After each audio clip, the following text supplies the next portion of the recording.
너는 나 외에는 다른 신들을 내게 두지 말라. 하나님의 말씀입니다. 하나님께 감사합니다.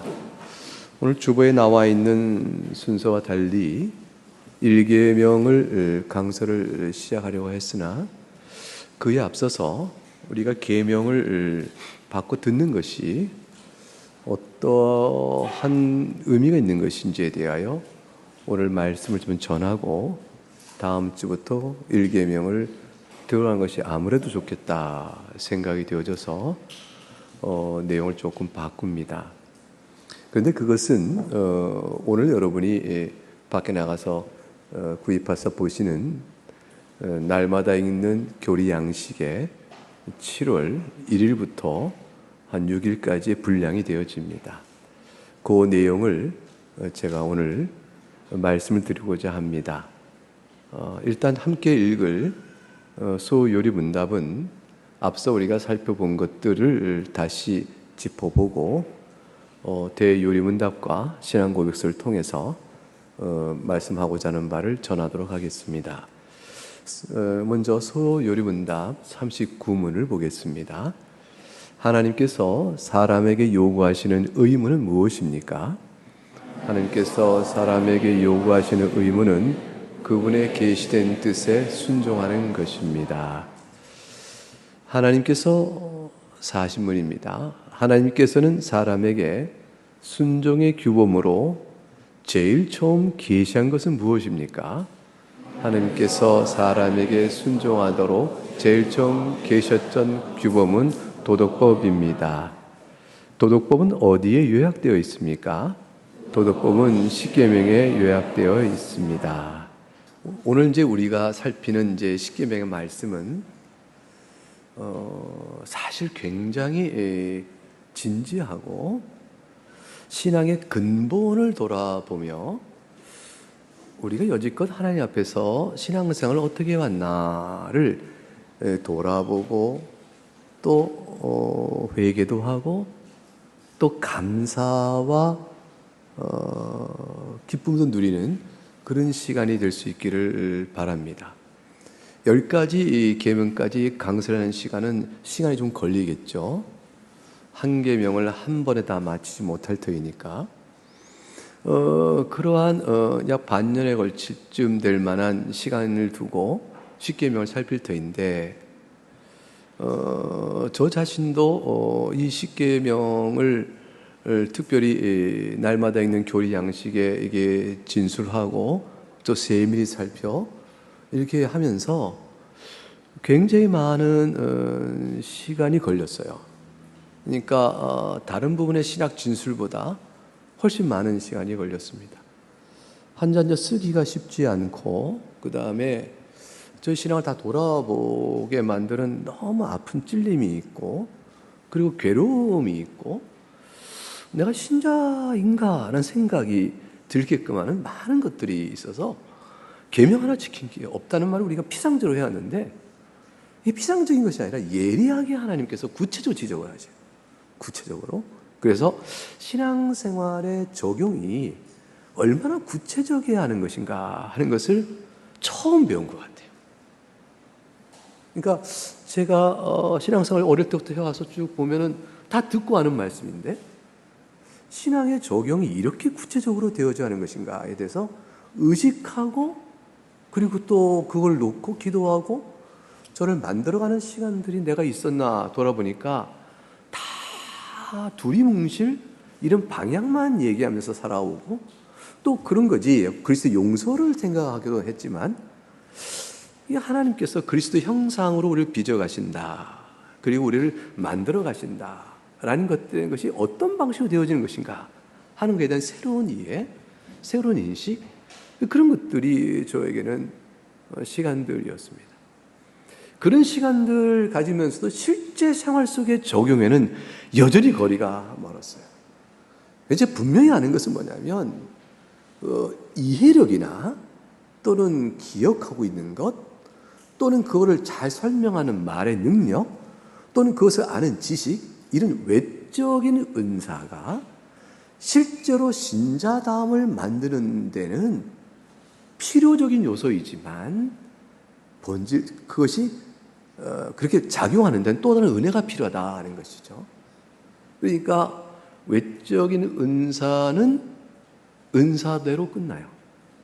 그것이 그를 신자답게 만드는 데 있어서는 성령 하나님의 특별하신 은혜와 그 은혜를 찾아가는 자기의 경건의 열심과 세밀한 신중성, 겸비함이 얼마나 필요한가 하는 것들을 더 보게 되는 시간이었습니다.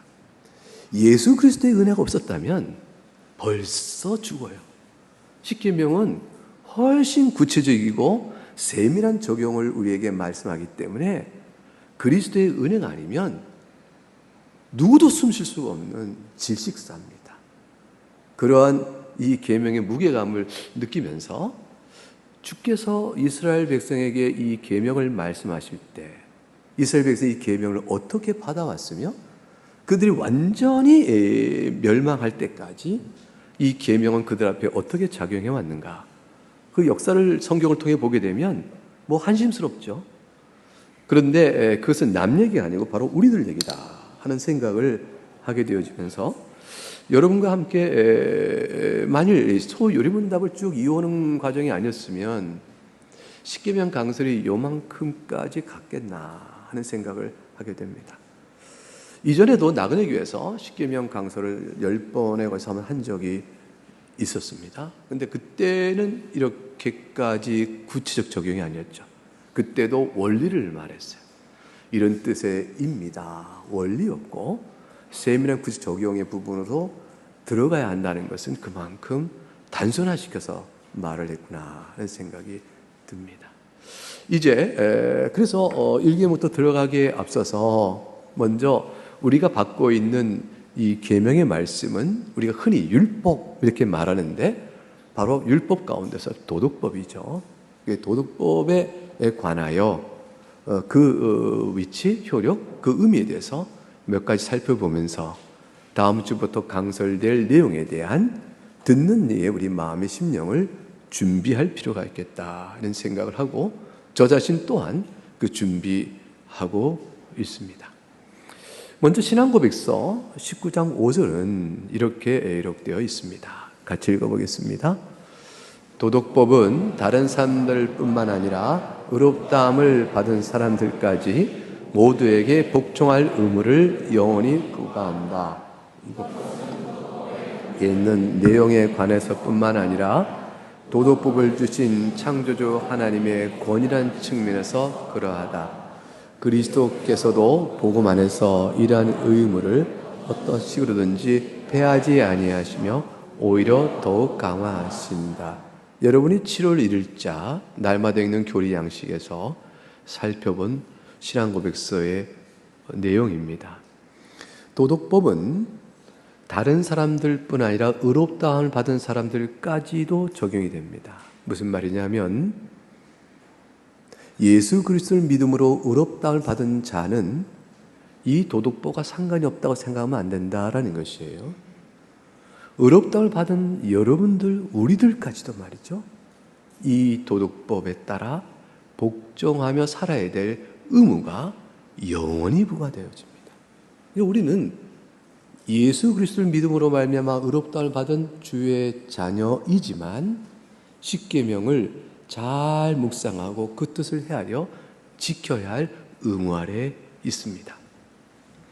율법의 정죄로부터 우리가 다 용서받은 자이거늘 어찌하여 우리가 이 도덕법에 제한을 받습니까? 라고 물어본다면 대답이 두 가지입니다. 하나는 도덕법에 담겨진 내용이 그러합니다.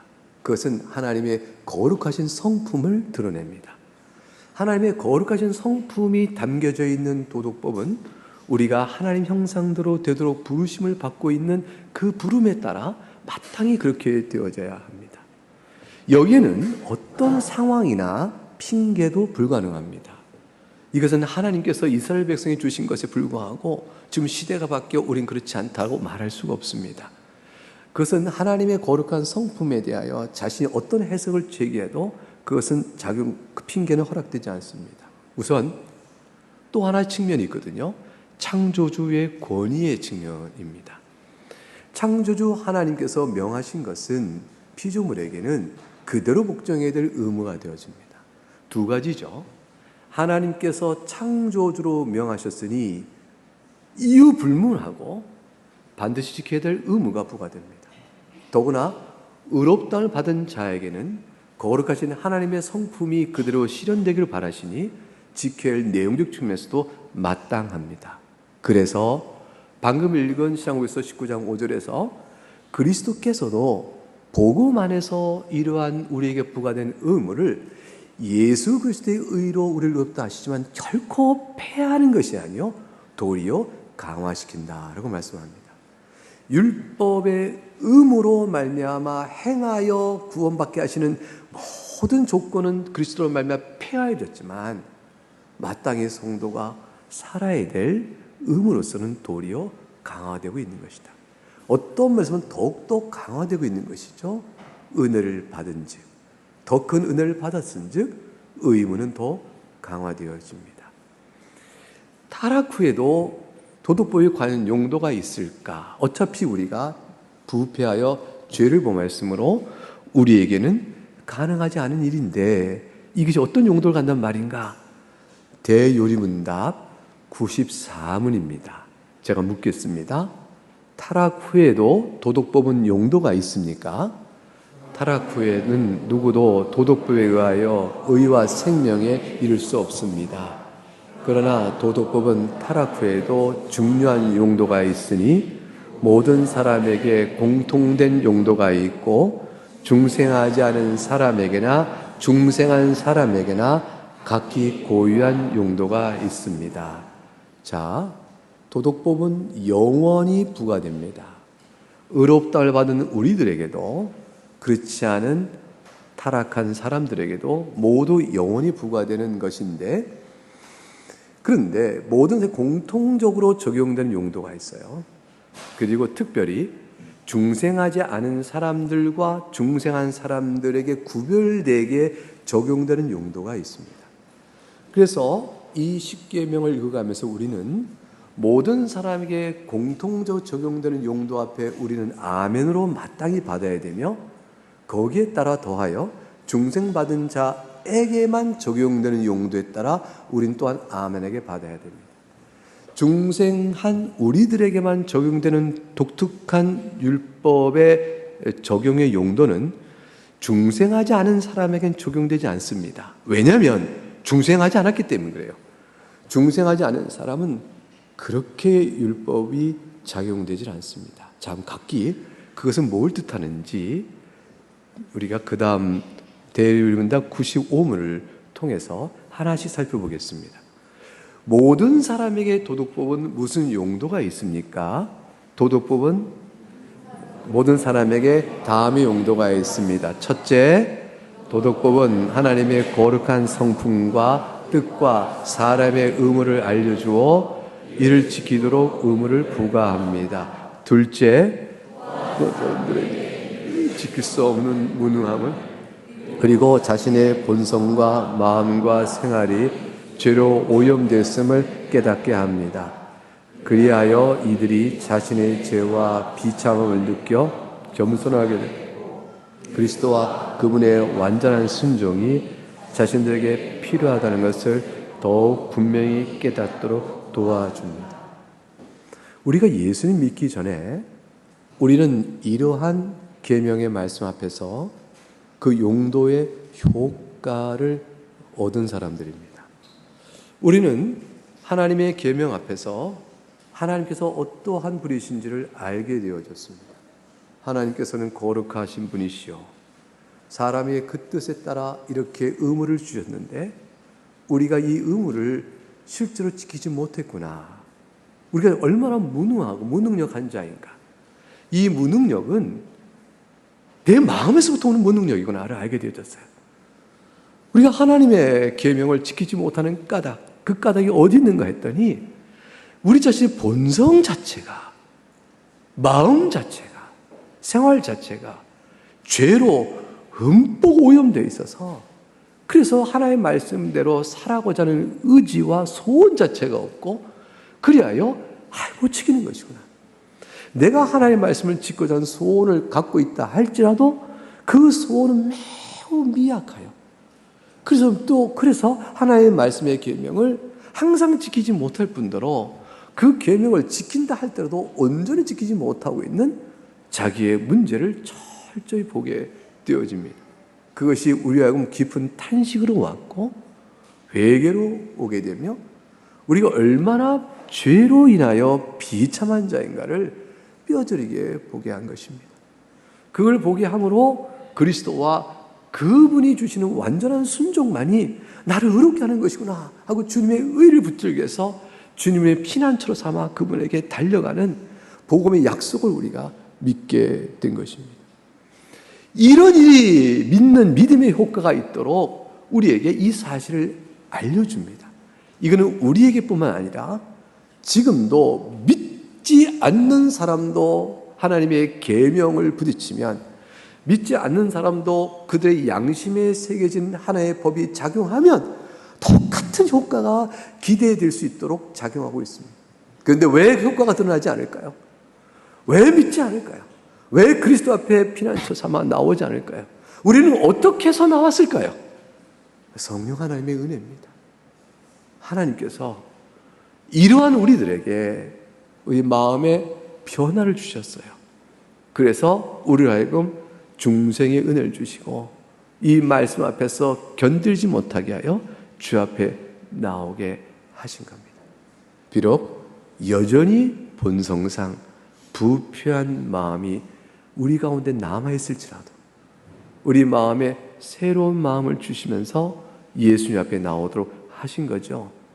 이게 모든 사람에게 주어지는 그 율법의 용도의 효과가 중생한 사람들에게만 나타나는 것입니다.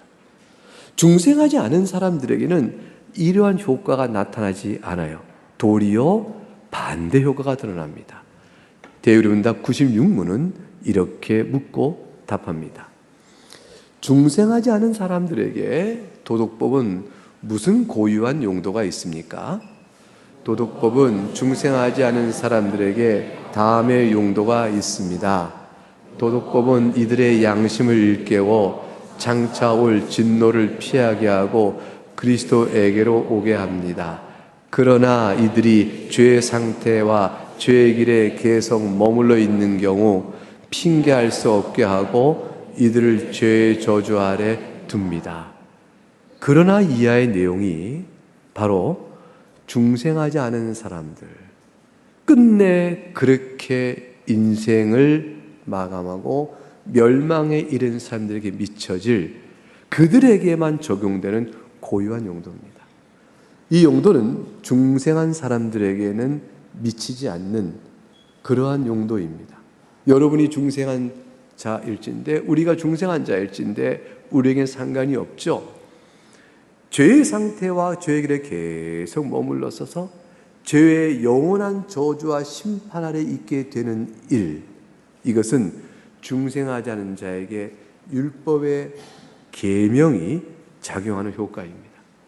저주라는 것은 그가 어떠한 죄를 범하였으며 그것에 따라 어떤 죄책을 핑계할 수 없게 죄책이 어떠한지를 드러내시고 그 죄책에 합당한 형벌을 선고하시는 것 그 자체 일체가 저주입니다.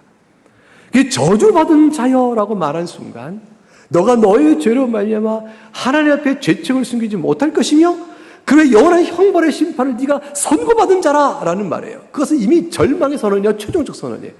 저주 선언은 사람이 할 바가 못 돼요. 그 최종적 선언을 받은 자가 저주받은 자가 되어지는 거죠. 이 땅에서, 이 세상에서 저주받은 자로 확정된 자는 마귀입니다. 마귀와 그와 짝한 귀신들이 저주받은 자들입니다.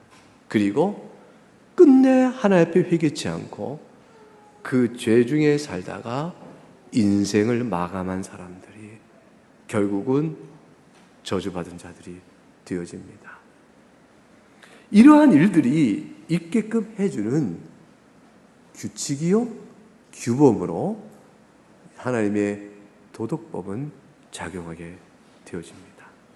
그래서 이 중생하지 않은 사람들에게 도덕법은 세 가지 용도가 있다라고 말할 수 있으니, 아까 모든 공통된 사람들에게 나타난 바처럼 죄가 무엇인지를 드러내어 그들이 위협과 경고를 받아 스스로 양심의 눌림을 받아서 죄를 억제하는 최소한의 양태가 나타내고 하는 용도, 그런 것이 있고, 그 다음에 그들이 죄를 깨달아 죄의 무서움을 알고 그리스도에게로 오도록 깨우쳐주는, 일깨워주고 교훈하는 용도가 있습니다. 이 용도의 효과가 이들에게는 나타나지 아니하여 결국 이들에게는 무서운 제4번째 용도가 있다고 말할 수 있는데, 그것은 영원한 심판의 규범입니다. 법이 없으면 판결하지 못할 것이나 이 법이 저들을 영원한 저주 아래 두게 되는 판결문의 법적 근거가 되어질 것입니다. 그런데 중생한 사람들에게는 어떠할까요? 대리문답 97문은 이렇게 묻고 답합니다. 중생한 사람들에게 도덕법은 무슨 고유한 용도가 있습니까? 중생하여 그리스도를 믿는 사람들은 행위 언약으로서의 도덕법에서 해방되었기에 이것으로 의롭다 하심을 받거나 정죄받지 않습니다. 그러나 도덕법은 모든 사람에게 공통된 일반 용도 외에도 중생한 사람들을 위한 고유한 용도가 있습니다. 도덕법은 이들을 대신하여 또한 이들의 유익을 위하여 이 법을 성취하시고 이 법의 저주를 받으신 그리스도와 이들이 얼마나 결속되었는지를 보여줍니다. 그리하여 이들을 일깨워 더욱더 감사하도록 할 뿐만 아니라 도덕법을 순종의 법칙으로 더욱더 조심하여 따름으로 이 감사를 표현하게 합니다. 중생한 자에게 드러나는 중생한 사람들에게만 적용되어지고 드러나는 효과가 있는데, 그것은 내가 얼마나 철저히 죄와 비참함에 있는 자인가를 깨달아 그리스도의 대리속죄의 은혜를 향하여 피난처로 삼아 달려갈 때, 믿음을 나갈 때 그리스도께서 용서하시는 그 사랑의 말씀 앞에서 내가 그리스도와 하나로 연합되어 있다라는 사실의 위로를 받게 되어집니다. 그래서 율법의 모든 저주를, 내가 받을 저주를 예수 그리스도 대신 받으셨구나, 이 사실을 더욱더 절감하고 처절하게 깨닫고 깊이 깨달을수록 그리스도의 사랑 앞에 눈물 범벅거리고 가슴을 좀 찢어 주 앞에 죄를 토설하면서 용서의 평안을 주께로부터 받게 되어집니다. 나의 죄를 대신하여 형벌을 받으시고 저주를 받으신 그리스도 안에 있음을 생각하면서 굳건한 그리스도의 은혜의 연합이요, 그 결속을 다시 한번 확인하고 붙들게 되어집니다. 그것이 계명이 주고 있는 무서운 경고에도 불구하고 베푸시는 사랑을 느끼게 하는 것입니다. 그리하여 하나님 말씀이 이제 나에게 바뀌게 됩니다. 내가 성령 안에서 하나님 기뻐하신 뜻대로 죄에 대해서는 경고를 받고 말씀에 순종함으로 칭찬과 위로를 받는 삶을 살아야지 라는 소원이 생기게 됩니다. 그 소원에 따라서 점점점 성장하고 자라가게 되어집니다. 이런 일이 있기 위해서 율법은 중생한 자에게만 있는 고유한 용도가 있는데, 신앙과 삶의 규칙이요 규범이다라는 것입니다. 우리가 예배 때에 계명을 읽는 것은 바로 이러한 신앙과 삶의 규칙과 규범으로 받아서 읽는 것입니다. 바로 지금 이 순간이죠. 바로 이것이에요. 계명 앞에서 내가 용서받은 자로 그리스도와 결속되어 있고 연합되어 있는 자로 감사를 드리면서 이 감사를 주 앞에 드리기 위한 성도의 마땅한 삶의 고백이요 찬송이 어떻게 될 것인가 생각하며 이 계명을 읽는 것입니다.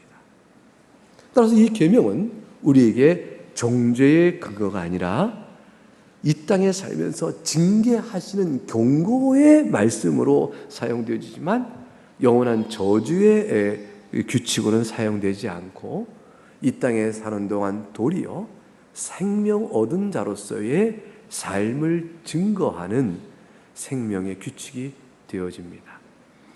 이 내용을 신앙고백서 19장 6절은 훨씬 더 자세히 설명해 놨습니다. 이 내용을 한번 같이 읽겠습니다. 먼저 단락별로 읽겠습니다. 첫째 단락을 같이 읽어보겠습니다. 시작. 참된 신자는 행위 언약으로서의 율법 아래 있지 않으므로 율법에 의하여 의롭게 되거나 정죄를 받지 않는다. 그럼에도 율법은 다른 이들 뿐 아니라 신자에게도 크게 유익하다. 이 부분을 잘 믿으셔야 합니다. 참된 신자라 했습니다. 우리 모두가 예수 그리스도의 대리속죄의 은혜를 굳게 믿습니다. 나는 나로서는 구원받을 길이 없으며 오직 예수 그리스도 외에는 생명 얻을 길이 없음을 여러분이 굳게 믿습니다. 성경을 사랑하니 성경이 가리키는 예수 그리스도를 더욱더 바라보면서 굳게 믿습니다. 이 믿음이 여러분에게 진실되다면 여러분은 지식과 그 복음을 한 기쁨과 여러분의 삶 속에 그리스도에게 여러분 삶을 의탁하는 믿음이 시작됐을 것입니다. 이 믿음이 시작됐을 거예요. 이건 진실하게 시작됐을 것입니다. 여러분이 성숙하고 온전하지는 않더라도 미약하지만 여러분에게 생명의 시제가 시작되었을 것이에요.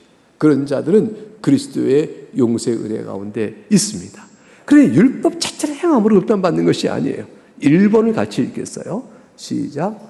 율법은 하나님의 뜻과 신자의 의무를 알려주는 삶의 규칙으로서 이것에 따라서 살아가도록 세력주의하고 의무를 부과한다. 신앙고백서는 3계명의 세 번째 용도부터 다시 내려옵니다. 보통은 1용도, 2용도, 이렇게 3용도 나가서 결론적으로 3용도를 말하는데 신앙고백서는 첫 번째 제3용도를 먼저 우리에게 천명합니다. 여러분은 참된 믿음 안에 있으니 여러분에게 주신받은 하나님의 계명의 뜻은 여러분을 알고 구원받으라 행함으로 구원받아 주신 것이 아니요. 그것은 여러분에게 주신 바의 뜻은 여러분이 구원받은 하나님의 자녀로서 하나님의 뜻이 무엇인가를 분별하며 신자로 맞들어 살아가야 될 의무가 뭔지를 말해주는 것이요. 이제 여러분이 이 뜻에 따라 살아갈 의무가 있고 성령 하나님에 따라 그 뜻을 깨달아 지도를 받으셔야 합니다. 라는 제3 번째 용도. 신자의 삶의 규범이요 지침으로서 용도를 먼저 진술합니다. 우리가 모두 받고 있는 것입니다. 두 번째를 읽어봅니다. 시작. 또한 이들의 본성과 마음과 삶이 죄악으로 오염된 것을 드러낸다. 그래야 신자는 율법으로 자신을 살펴봄으로써 더욱 죄를 인정하고 죄로 인해 수치를 느끼며 죄를 증오하게 이른다. 이와 더불어 그리스도의 필요성과 그리스도의 순종의 완전성을 더욱더 분명하게 보기에 이른다. 사랑하는 여러분, 이게 두 번째 신자에게 주는 율법의 용도인데 이것을 1계명부터 요 두 번째 용도로 세 번째 용도로 나가는 과정 속에서 그렇게 읽을 때에 착각하지 않도록 하는 것이 있죠. 내가 이제 내 죄의 오염과 나의 수치와 죄를 증오하는 마음을 갖고 그리스도만이 저에게 생명의 필요성이 됩니다 라고 이 고백 주 앞에 나왔은 즉 이제 내가 예수를 말며 의롭다함을 받았은 즉 이제 끝. 나는 이제 하나님의 계명을 지키는 제 신자의 규칙을 내가 지키든 말든 괜찮아 라고 넘어가지 않도록 하는 것이죠. 제3용도 삶의 규칙은 끊임없이 우리에게 두 번째 용도로서 우리 자신을 들여다보게 하는 회기적인 것 또는 그거를 돌아보는 자기의 죄상을 깨닫도록 하는 대로 이끌어갑니다. 우리의 본성이 얼마나 죄악됐는지 얼마나 오염됐는지 자기를 살펴보고 하나님 저는 정말 죄인입니다 라고 탄식하며 죄를 증오하는 마음이 내 마음에 형성되도록 이끌어줍니다. 그리스도의 피를 더욱더 찬송하게 하는 일을 내가 살아야 될 삶의, 신자의 삶의 규칙인 제3 용도는 다시금 끌어올린단 말이에요. 그걸 보면서 하나님, 내가 온전한 삶의 규칙 앞에서 다시 죄인들 봅니다. 예수뿐입니다. 그리고 다시 하나님 용서받는 은혜에 감사하며 다시 지키기 위해 성령의 도우심을 구하는 이 순환의 고리가 평생 계속되어 갑니다. 어느 용도가 완성된 게 없어요. 동시적으로 항상 계속 작용되어 갑니다. 그 신자는 과거에 지은 모든 죄는 예수 그리스도 안에서 다 용서를 받았어요. 하나님께서 그것을 기억지 않으셔요. 무슨 말씀이냐면 그것을 들어서 그리스도의 의로 덮어진 죄를 들어서 그날에 또 심판하여서 그거를 사용하지 않는다는 것이에요. 여러분의 우리 모든 과거에 지은 죄를 그걸 드러내서 예수 믿고 용서받았는데 그걸 드러내서 심판 때 꺼내지 않으신다는 거예요. 하나님이 기억지 않는다는 것은 하나님이 그걸 다 모르신다는 뜻이 아니에요. 사용하지 않으신다는 거죠. 하나님이 어찌 모르시겠어요? 과거, 현재, 미래 모든 걸 다 하시는 하나님께서 하나님의 전지와 그 모든 것을 어찌 잊으시겠어요? 하나님 다 아십니다. 그러나 꺼내지 않으셔요. 예수님의 의로 덮여져서 꺼내지 않으셔요. 그런데 우리가 우리의 기억 속에, 심리 속에 뚜렷이 기억들이 남아있어요. 지워지지 않죠. 그 기억들을 우리가 하나님 앞에 엎드릴 때 떠오릅니다. 용서받은 죄가 떠올라요. 용서를 구하기 위해 다시 회개하는 것이 아니라 용서받은 죄의 실상이 다시 끌어오면서 내 마음이 어땠는가? 그리고 하나님께서 주신 계명 앞에서 이전보다 더 깊은 자기의 죄상을 보면서 하나님 그리스도 앞에 더 나아가게 되는 거죠. 용서받지 않아서가 아니에요. 용서받았으나 회개의 깊이와 새로움이 다시 드러납니다. 그것은 뭐냐면 자기의 실상을 더욱더 바라보게 되는 거죠. 그래서 용서의 그러한 내가 깨달을 때마다 그리스도의 순종의 완전성으로 인한 그 용서가 얼마나 큰가를 더욱더 알게 되어지면서 하나님 말씀에 따라 살고자 하는 적용의 세밀한 부분들이 떠오르게 되어집니다. 전에는 이 정도 지켰으면 하나님 앞에서 살아간 성도의 삶이다 했을 텐데 내 자신이 주 앞에서 이전에 지은 기억도 회상되어져 다시 돌아보니 내가 어떤 자인가 지금 보니 더욱더 비참한 모습이 드러나요. 그래서 새로운 적용점들이 구체화되고 세밀해져서 이제는 내가 이렇게 해야지, 저렇게 해야지, 이렇게 단속해야지, 이것은 아니지 라고 이전에 두 가지 적용점으로 단속했던 과거의 죄의 실상을 반복하자는 나의 노력이 이제는 더 세밀히 구체화되어져서 5가지, 6가지로 입술과 생각과 마음과 행위에 적용점이 드러나서 변화의 모습들을 가져가게 되어지는 것이죠. 이런 과정들을 읽어가게 되어집니다. 이게 중생한 자에게 있어서 나타나는 율법이 주는 성화의 구체적인 인도하심이에요. 3번을 같이 읽어보면 시작. 이와 같이 죄를 금한다는 점에서 율법은 중생자들이 자신의 부패를 억제하는 데 유익하다. 그렇습니다. 이래서 우리가 자신의 부패를 억제하는 일에 이러한 과정을 통해서 세밀한 적용점이 드러나므로 더욱더 변화의 모습을 갖게 되어집니다. 사랑하는 교회 여러분, 이 일은 신자가 살아야 될 하나님께 우리에게 주신 계명의 목적이고 유익입니다. 이것은 그냥 듣고 지날 일이 아니요 생활 속에 지속적인 적용의 애씀이 있어야 될 것입니다. 이것을 위해서 경건의 노력, 경건의 훈련이라 합니다. 저는 이런 훈련을 거의 못 받은 것 같아요. 제가 어릴 때부터 신앙생활을 해보면 부흥사님이 오셔서 부흥회를 통해서 회심의 경험을 합니다. 그리고 중고등부를 다니면서 성경 외우고 신앙생활을 했죠. 십계명도 열심히 외웠고 주기도문도 외웠고 사도신경 외우고 뭐 외우라는 것은 또 열심히 외워서 어릴 땐 잘 외웠어요. 지금은 외우는 게 너무너무 힘들어요. 저는 이따 교육자 이거 외울 때가 걱정이 태산입니다. 제가 외우는 완성도가 지금 한 60%밖에 안 된 것 같아요. 근데 저희 동역자들 의지해서 따라가려고 합니다. 안 외워져요. 근데 그때는 잘 외웠어요. 잘 외웠죠? 성경 암송대회도 나갔죠? 성경 고사, 노회주간 고사 보는 데 나가서 시험도 봤죠? 상도 받죠? 그 신앙생활 전부였어요. 제가 마음속에 저의 심령을 단속해낼 훈련과 연습이 면밀하고 진지하게 가르쳐주거나 배움을 얻지 못했어요. 근데 제가 그렇게 생활하면서도 제가 성령 안에서 주의 백성이요 또 신학을 공부하는 과정 속에 있으니까 제가 이렇게 하면 안 되지, 저건 옳지 라는 것에 지식들은 자꾸 넓어져 가죠. 지식은 많아져 가고 그리고 설명도 잘하게 되어졌습니다. 그러니까 선줄로 하면 넘을 조심하라 하는 것처럼 제가 상당한 지식과 외적인 은사죠. 이런 것들로 인해서 제 내면도 잘하고 있는 것이다 라고 생각하는 일들이 있었던 것이죠.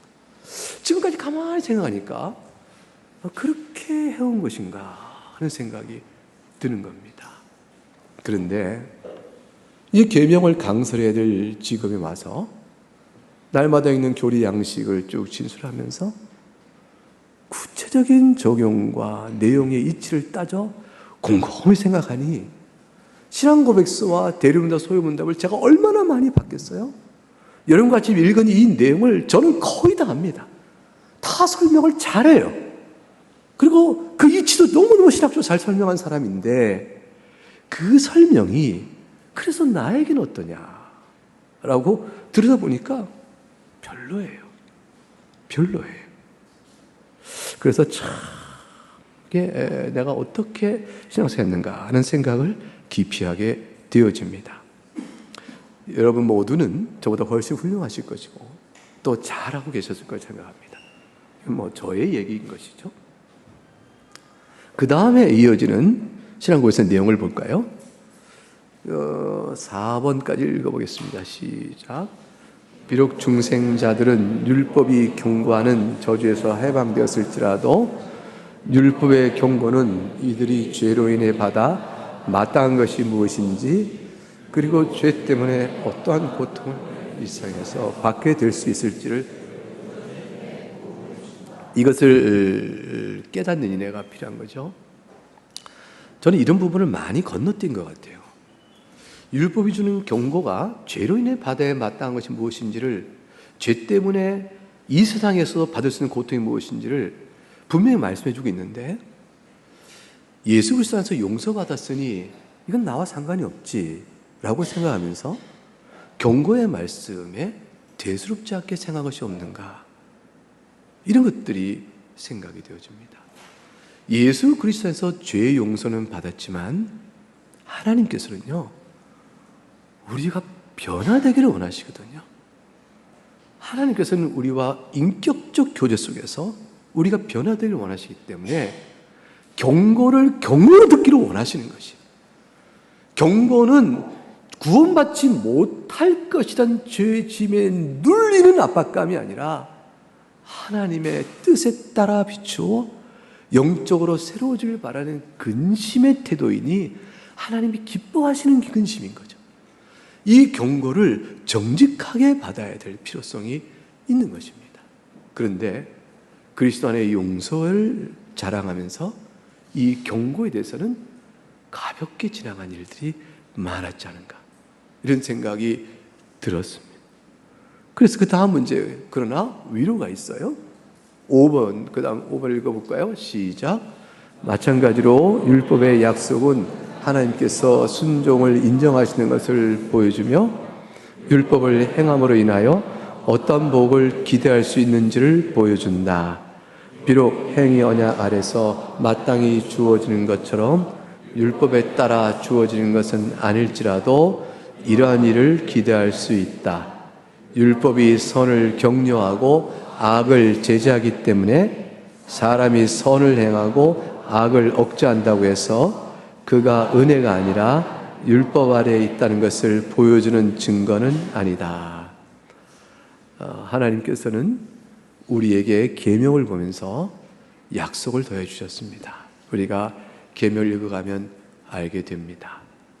얼마나 자비롭고 긍휼이 풍성하신 하나님이신지, 죄인 됐을 때 창세전에 까닭없이 택하신 우리들이기 때문에 우리들을 향하신 하나님의 사랑은 절대로 줄어들거나 없어지지 않으십니다.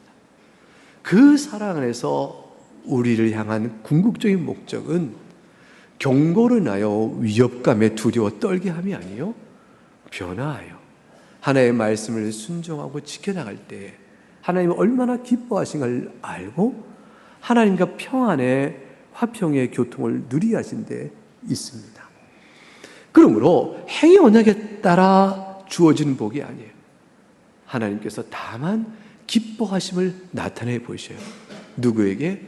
이미 용서하신 자들에게. 그래서 하나님은 계명을 통해서 우리가 해야 될 영적인 선을 격려하십니다. 그리고 우리의 도덕적 악을 억제하라 말씀하십니다. 그러나 이것은 행위 언약에 따른 것이 아니라 오직 은혜 아래 있는 자에게 주어지고 은혜 얻는 자에게만 실행되어지는 하나님의 만극하신 자비로움의 역사입니다. 이 은혜 가운데서 우리가 좀 더 깊이 생각하고 살아야겠다. 신앙은 그저 가볍게 제가 생각하면 좀 교만하게 저 다시 돌아보면 교만하게 아니 된 것이다 라고 생각하는 이 교만성, 또 하나님의 말씀의 무게를 가볍게 여기고 소홀히 여기는 것, 그리고 결국에는 하나님의 계명 앞에서 하나님의 이름을 만홀히 여기고 망령되는 일을 행하는 일들, 한마디로 까불어 되는 거죠. 까불어 되는 일들이 있을 일이 아니구나 하는 생각을 하게 됩니다. 그런 일들의 숱한 잘못들이 있었다 하는 생각을 이 시간에 쭉 살펴보면서 갖게 됨을 여러분과 함께 나눕니다. 율법의 경고 아래서 그리스도 은혜가 아니었다면 어떻게 살고, 이것을 좀 더 생각해 보길 바랍니다. 여러분 지금까지 훌륭하게 해오셨겠으나 그러나 저 자신을 비춰 적용의 제목으로 내놓습니다. 그런데 반대로 율법을 준수했을 때 하나님이 참 기뻐하시고 우리에게 복을 내려주신다. 이 약속이 얼마나 감사한지 우리 마음속에 통 누려지길 바랍니다. 그러면서 나는 그러면 하나님 앞에서 그 긍휼과 자비로운 은혜 앞에서 나는 어떻게 감사함을 표현해야 될까? 무엇으로 주 앞에 이 감사를 표현할까? 하나님의 계명 앞에서는 우리 모습을 돌아보면서 자신을 한번 생각해보는 이 시간이 되었으면 좋겠습니다. 사랑하는 교회 여러분, 우리 다 같이 하나님 앞에 기도하십시다. 여러분은 어떠하십니까? 오늘 주신 그 모든 말씀, 율법 주심의 의미, 효력, 그 용도, 하나님의 우리를 향하신 사랑, 그리스도 용서와 자비, 그것이 우리에게 무엇을 교훈하고 있는가를 생각해 보면서 지금 우리가 어떤 신앙의 의식과 줄기 아래 있는지 한번 돌아보면서 각기 은혜를 구하며 적용하는 이 시간의 기도가 되었으면 좋겠습니다. 각각 기도합니다.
기도를 모으겠습니다. 하나님 아버지, 하나님을 영화롭게 하고 하나님 베푸신 긍휼과 자비로움, 하나님의 영광을 즐거워하는 것이 하나님께 부르신 귀한 하나님의 선택받은 구원받은 자녀의 본분이며 복인 줄 고백합니다.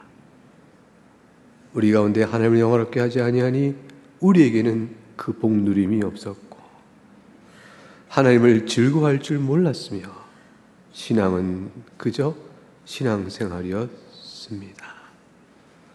주님을 믿는다 하나 내 안에서 주께서 살아있지 아니하니 우리 안에 헛된 것을 추구하는 것과 헛된 욕망과 탐욕과 탐심은 늘 우리의 삶을 얽어매었고 그 가운데서 숱한 죄를 지어가며 하나님의 말씀 앞에 직시하기를 거부하고 외면하며 변함없는 삶 속에서 마른 장작 같은 모습이요 생명력 없는 모습으로 신앙생활이 지금까지 이어져 왔음을 고백합니다. 이제 우리를 새롭게 회복시키시사 하나님의 계명 앞에서 우리를 돌아보는 시간을 10가지 계명을 살피는 긴 이어지는 시간 속에서 우리 가운데 있게 하시오. 이전보다 우리가 새로워지는 큰 은혜가 이 계명의 강수를 통해서 이어지기를 기대하며 소원하며 또 구합니다. 오늘 이와 같이 하나님의 계명 도덕을 대하는 마땅한 의미를 배웠사오니 그 원리를 잘 깨닫고 주 앞에서 새로워지는 오늘부터 이후의 시간이 되어지게끔 이끌어 주옵소서. 부족하고 연약하지만 사랑하셔서 죄인인 불구하고 사랑하셔서 지금까지 붙들으신 하나님의 은혜를 감사합니다. 찬송을 주께 올렸고 우리 주 예수 그리스도 이름으로 기도하옵나이다. 아멘.